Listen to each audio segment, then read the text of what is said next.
Très Saint-Père, c'est pour moi-même, pour la princesse Charlène, et notre famille et pour toute la communauté monégasque un immense honneur et une grande joie et une profonde émotion de vous accueillir aujourd'hui pour cette visite historique. Historique, ce moment l'est par la place qu'il reconnaît à Monaco au sein du monde chrétien en cette première année de votre pontificat.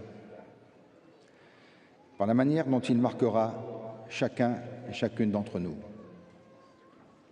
Par son inscription dans le destin de notre principauté, un destin façonné dans la foi catholique qui, depuis plus de 700 ans, a guidé notre chemin, forgé notre identité et inspiré notre action, comme en témoigne notre devise « Deo Juvante ». Ce lien unique a en réalité bien plus de 700 ans, puisque c'est il y a 17 siècles que la barque de Sainte Dévote accosta sur nos rivages pour changer notre histoire. Ce lien s'est renforcé depuis, en même temps qu'il nous a permis d'affirmer notre identité et notre souveraineté. À la fin du XVIIIe siècle, c'est par fidélité au pape que les premiers seigneurs Grimaldi quittaient Gênes pour s'installer sur le rocher. Au début du XVIe siècle, la souveraineté monégasque était reconnue par une bulle du pape Clément VII, en même temps que par les deux puissances voisines, la France et l'empire de Charles Quint. À la fin du XIXe siècle, grâce au pape Léon XIII, naissait le diocèse de Monaco et avec lui l'autonomie religieuse de la principauté. Et en 1981, c'est par saint Jean-Paul II que notre évêché était élevé au rang d'archidiocèse, à l'époque même où mon père, le prince Régnier III, renforçait notre place sur la scène internationale. Ce parallèle n'est pas anecdotique. Il rappelle que l'histoire de notre principauté est indissociable de son lien avec le Saint-Siège et son ancrage dans la foi catholique. Cette foi ne nous a jamais quittés. C'est pourquoi notre Constitution, si elle assure la liberté du culte, reconnaît le catholicisme comme religion d'État. Dans une époque de bouleversements profonds et de sécheresse spirituelle, notre foi fait notre force. Elle contribue, comme la monarchie, à inscrire Monaco dans la recherche permanente d'un équilibre entre les impératifs du présent et les exigences du temps long. Cet équilibre n'est pas figé, il est fait de conciliation et d'évolution permanente. Nous les recherchons en conservant à l'esprit les valeurs chrétiennes et les exigences qu'elles portent. Cette fidélité au message du Christ infuse l'ensemble de notre société. En témoigne la vitalité de notre vie paroissiale, l'engagement humanitaire qui anime tant d'entre nous, ou encore la subsistance ici de traditions très fortes, directement ancrées dans cet héritage. C'est donc une principauté baignée de valeurs chrétiennes qui vous accueille aujourd'hui. Une principauté qui s'engage dans de nombreux combats qui nous sont communs. Parmi eux, il y a bien sûr le combat pour la paix, cette paix désarmée et désarmante à laquelle vous avez appelé le monde. À l'heure où résonnent les conflits armés, où la force semble triompher, nous savons comme vous que la paix ne peut être durable que si elle est fondée sur la justice et orientée vers la réconciliation.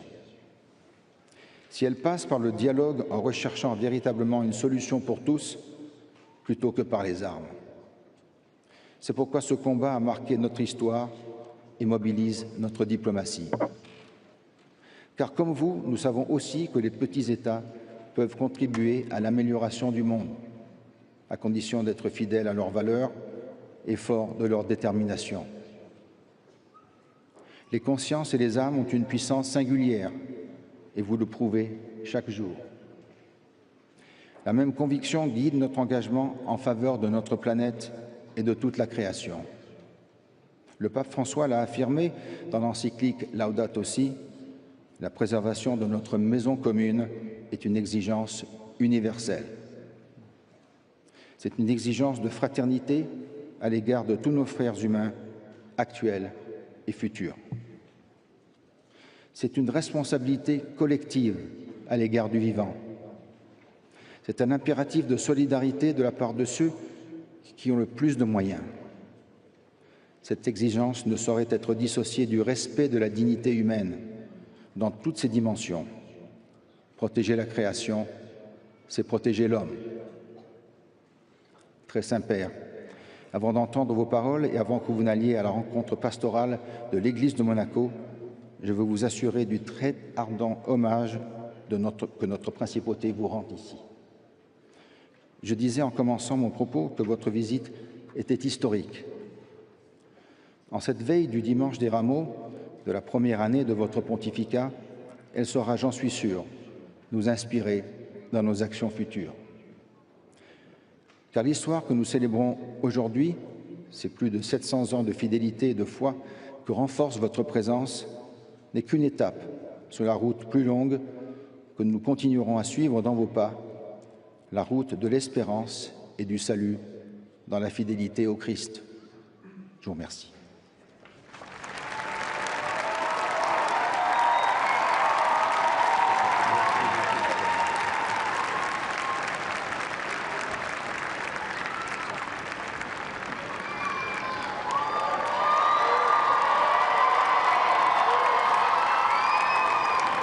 Merci, merci.